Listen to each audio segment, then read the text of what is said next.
Hello mga donkeys, this is docjean and welcome to Dental Life. Now, as you can see, I have a very nice background because I'm right now on vacation with my family, especially celebrating my mother's birthday. Now, on this video, it is very exciting because I will be discussing one of the challenging situations that any dental practitioner faces in their field, and that is an angry or unsatisfied patient in regards to the service or treatment you render.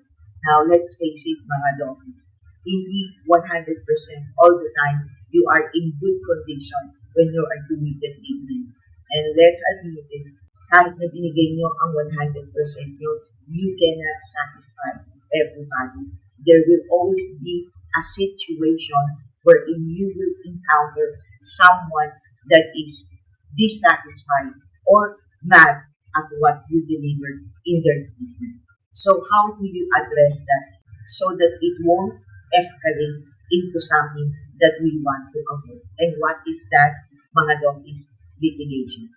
Now, mga donkeys, we are very lucky that dito sa Pilipinas, litigation is the last thing that everybody wants because it is expensive and it takes too long ang justice dito.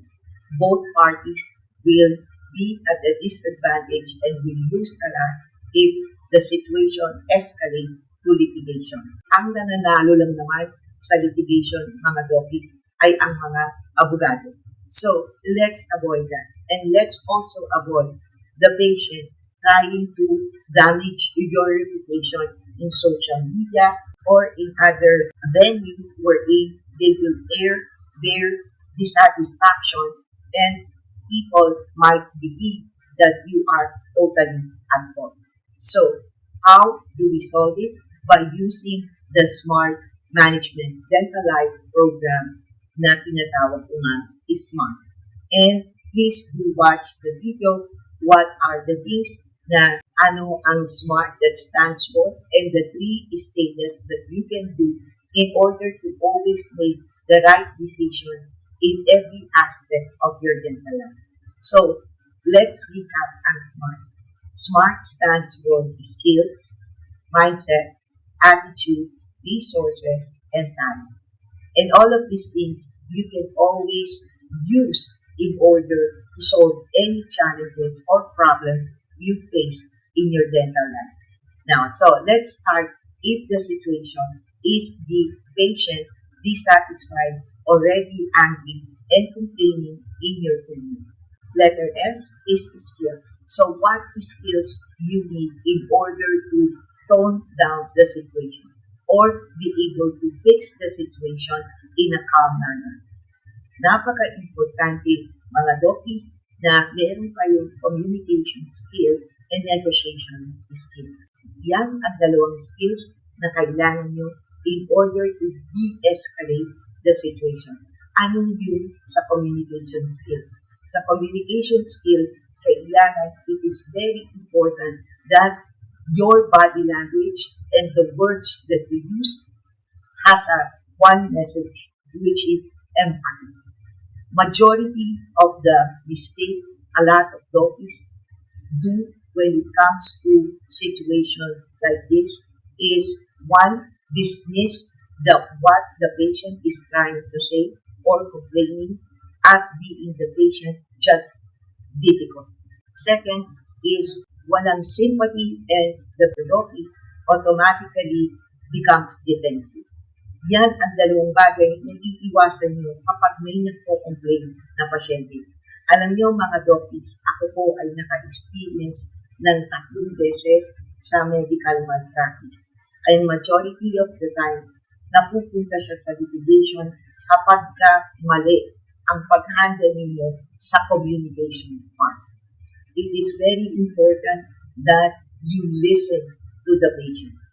Do not face the situation head-on, but try to ask the patient what is the situation and allow them to be able to explain what is the complaint.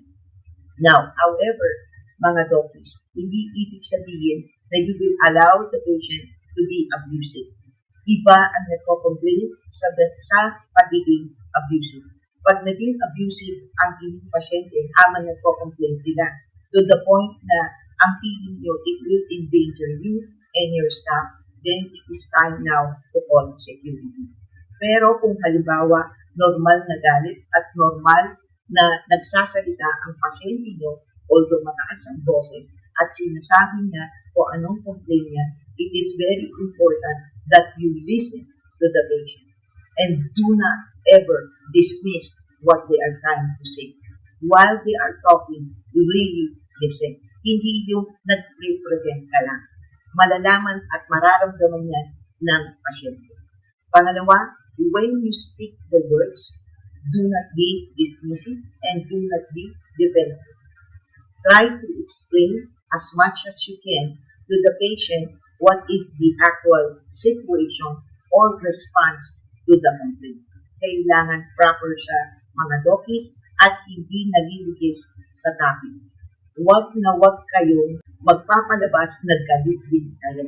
Kasi pagka ganyan na nangyayari, normally the situation really does escalate. The second, mga dokis, is the negotiation skill. Now, ano yung negotiation skill? It will dito papasok ang skill nyo na kung ang sitwasyon ang makakaresolba lang ay kailangan yung ibalik ang bayad, lalo na kung ang assessment nyo, yun yung sinasabi ko yung 3 steps na pwede nyo mapanood sa isang video na pinalabas ko. Kung ang personal assessment nyo ay meron talaga kayong pagkakamaling nagawa or ang staff nyo ay may nagawang pagkakamali, you do not have to admit it, but you can offer an alternative solution and negotiate it. And one of those negotiations that you can offer to the patient is asking her if she wanted to go to another colleague of yours to repair whatever is the complaint of the patient, or you can literally return back the payment. However, mga doctors, it is very important that when you return your payment, the patient must sign an NDA, and another thing is that the patient must sign and acknowledge that you return the payment. Okay? Now, the second is mindset. Ano ang mindset ng isang doki kapag nagkakaroon ng ganyang sitwasyon sa clinic niya? Kailangan ang mindset mo is ganito. Hindi peste yung pasyente. Do not put negative thoughts in your head and allow fear to creep in while you are listening to the patient. Don't allow your mind to run away too fast in the future. What is very critical in your mindset is to really be truly sincere to your patient at address the problem. Yon ang dapat nyo iniisip at mindset nyo during that kind of situation. Put yourself into the position of the patient and assess whether the patient has justification to complain and demand. Another thing sa mindset na napaka-importante, mga doctors, is that huwag niyong automatically iisipin na kinukwartahan lang kayo o pinigarahan kayo. Or kailangan niyong isipin na maging defensive kayo sa pasyente. Napaka-importante na ang mindset niyo is very calm and very calculated with what you say and how you act. Mga doctors, never ever automatically admit any wrongdoing or automatically accept something that may not be actually your fault. You really have to be honest with the assessment. Kasi tatandaan nyo, mga doctor, hindi rin lahat ng pasyente ay honest. At minsan, totoo talagang gusto lang kayong kwartahan o makalibre sa treatment niya. Kaya napaka-importante na nakikinig kayo sa skills na minention ko kanina. Number 3 is attitude. How are you going to address this with attitude? As I've said, the attitude must be empathetic, and your staff will also have to be able to address the situation of the patient in the right attitude. Kasi minsan, mga dokis, ang staff ninyo, lalo na kung meron kayo, yan ang unang first line of defense ninyo kapag kami nagre-reklamo ng pasyente. At pag mali ang pag-handle ng staff ninyo sa pasyente, dyan ang nagiging dahilan kung bakit nag-escalate ang galit ng pasyente. Napaka-importante sa staff ninyo na well-trained at kailangan alam ng staff ninyo kung paano sasagutin. Minsan, ang staff nyo kasi, ang tendency, nagbibigay ng dahilan. Okay, bibigyan ko kayo ng example. Isa sa naging sitwasyon kung bakit nangyari ay nademanda ko ang isang medical doctor na nag-cause ng medical malpractice sa akin ay hindi dahil gusto kong i-demanda. Ay mga dokis, doktor din ako. And I know walang doktor o walang dokis na iisipin na ang doki ay gustong gumawa ng masama sa pasyente nila. Unless sira ulo yung doki nyo or psychopath, walang doktor na yan ang kanilang intention is to damage or hurt the patient. So kapag ganyan ang sitwasyon, ang sinabi kasi sa akin ng doki na yun is that it is the least of my problem and none of my concern. Alam niyo mga doki, up to now, naaalala ko yung words na yun. And that what escalate my situation. Kasi kapag ganyan kayo sumagot o ang staff nyo ganyan sumagot, hindi nyo talaga madede-escalate ang sitwasyon. Lalo na kung legitimate ang complaint ng pasyente nyo.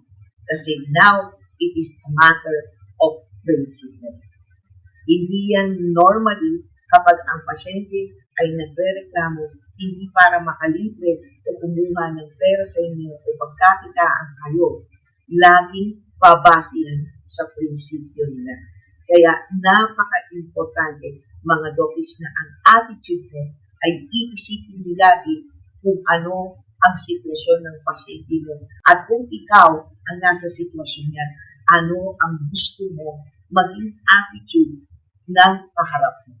And what is the most important attitude is one, empathy, and second, assuring the patient that whatever is the situation or whatever is the complaint, you will address it professionally.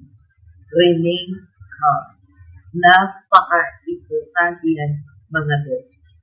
Huwag kayong automatic mataranta. Okay? And then, sa SMART is resources. Now, let's just say sa resources na yan, as I've said, isa sa maaaring maka-de-escalate ng sitwasyon is offering the patient either the return of the payment if you felt without admitting it that it is your fault or your staff's fault, okay? Or, let's just say, giving the patient a discount or an alternative for the patient to have an option that his or her problem can be dealt with by another doctor and no single cent will come out from the pocket of your patient to address the problem if the trust has already been damaged in the patient. If not naman, mga doctors, and you are very successful in the communication and negotiation skill, then definitely you can review the treatment. And this is where the resources come in. Another thing, resources, is your staff. Many times when your staff is really trained and are able to deal with any disgruntled patient, minsan hindi na aabot yan sa inyong mga doctors. Kaya napaka-importante na ang staff nyo ay naiintindihan kung ano ang actual values ng business ninyo. And again, you can watch the video on what I have discussed regarding what is the usual problem in your dental life wherein you tend to lose money. Now, the last is the talent. Alam nyo, mga dokis, minsan may mga dokis talaga may talent ng charisma or charm na kahit anong galit ng pasyente, ang tendency na kakayon yan ipa-calm down ang pasyente. And that is really a talent. Not everyone are capable to do that. And if you have that kind of talent, then mga doctors, good for you. Another talent is being able to hide whatever it is that you are feeling. Kasi minsan, kahit nagpapanik na kayo, if you are able to hide that panic and come across as a sincere person and being able to address the problem of your patient, then you are in good situation. Ayan mga doctors, yan ang paano nyo i-deal ang disgruntled na patient or merong complaint and de-escalate the situation. Yan, gagamitin nyo lang ang smart. Marami pa kayong pwedeng option na magawa. And that is why, before that situation happens, you and your staff has to be ready in those kinds of situations. Yan mga doctors, ang i-offer ko sa Smart Management Dental Life Program, which will be coming soon, and it will have 3 parts. And it's very important that you do the starter first, because the next 2 is just handling the business side. But the first one is very, very, very important for you to understand how to handle properly your dental life using the smart management, wherein everything is already available for you, except that you have to really address your mindset and your attitude. So mga doctors, sana nag-enjoy kayo at natuto kayo sa video na to. And if you did, then don't forget, give me the love, give me a thumbs up, like this video kasi mga doctors, para mas marami ang makakapanood. Subscribe, hit that notification bell para sa ganun, every time I come out with a video, you will be notified. And of course, I'm very, very happy if you will be able to comment below and let me know what kind of topics that you still want me to discuss on this channel. Also, what is your suggestion in terms of the skills, mindset, attitude, resources, and talent that one should have if this kind of situation arises in a document. Baka meron din kayo ma-add kung ano pang pwedeng gawin ng ibang doctors kapag they encounter this kind of situation. And also, mga doctors, I'm very happy if you can share also the video, because the more you share, the more we are able to create, build, and sustain the dental life we all want to have and be successful at it. So, yan mga doctors, always stay safe and be healthy. Bye!